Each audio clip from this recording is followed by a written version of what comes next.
Shpeshherë në jetën tonë të përditshme ngrihen pyetje se çfarë lloji letërsie duhet të lexojmë. Bota e sotme, si në çdo fushë të saj, edhe në fushën e letërsisë, është e prirur të rendi pas reklamës dhe pas spektaklit, gjë që shpeshherë përkthehet jo në vlera të vërteta dhe vlera reale artistike të atyre veprave apo të atyre autorëve që rekomandohen. Por pyetjes se çfarë duhet të lexojmë, unë do t'i përgjigje me një pyetje tjetër, duke rekomanduar ditën e sotme librin eseistik të shkrimtarit Italo Calvino me titull Pse duhet të lexojmë klasikët. Sipas Calvinos, klasikët nuk janë detyrimisht vepra që i përkasin thjesht së kaluarës, por janë ata autorë dhe ato vepra të cilat nuk rendin kurrë të thënë diçka të re. Sipas tij, një klasik është ai libër që sa herë të hapet,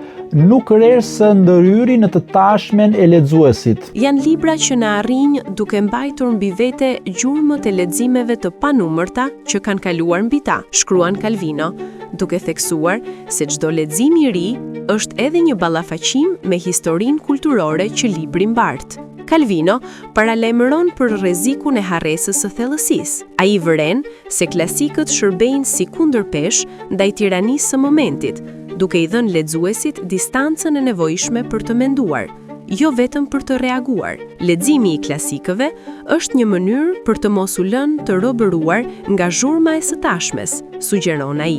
Në tekstet dhe analizat e tij, Italo Calvino sa herë që përmend dhe flet për klasikët, i referohet disa autorëve të traditës perëndimore, duke filluar që nga antikiteti i hershëm grek me Homerin, me kryeveprat e tij Iliadën dhe Odiseen, duke vijuar me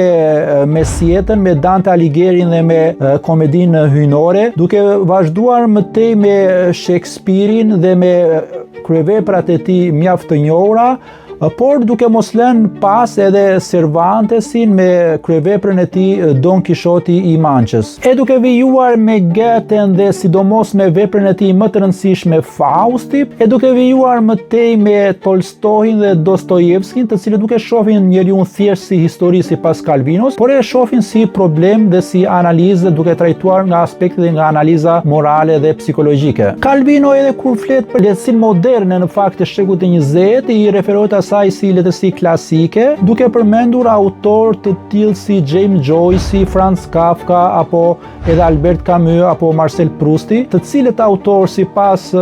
Calvinos e shohin njeriu nga aspekti i pafundëm i një analize të thellë psikologjike. Mesazhi i autorit Italo Calvino në esenë e tij pse duhen lexuar klasikët është mjaft i qartë. Pra ata nuk duhen lexuar thjesht se i përkasin një letërsi dhe një bote të kaluar, por ata duhen lexuar dhe duhen rikthyer vazhdimisht tek këta autor, sepse sa herë që ata hapen, sa herë që ata lexohen dhe sa herë që ne kërkojmë dhe përpiqemi të zvendësojmë ata me autorë të tjerë, do të shohim se ata janë jo vetëm të pazëvendësueshëm, por sa herë që ne ata t'i lexojmë dhe të rilexojmë, aq herë do shohim kuptime dhe do marrim lexime të reja. Pra, rekomandimi im për këtë fundjavë është libri eseistik i Italo Calvinos me titull Pse duhet lexuar klasikët, dhe pastaj duke vijuar me të gjithë autorët që përmenda pak më lart, të cilëve Calvino i referohet si klasik, por të cilët nëpërmjet veprave dhe nëpërmjet teksteve të tyre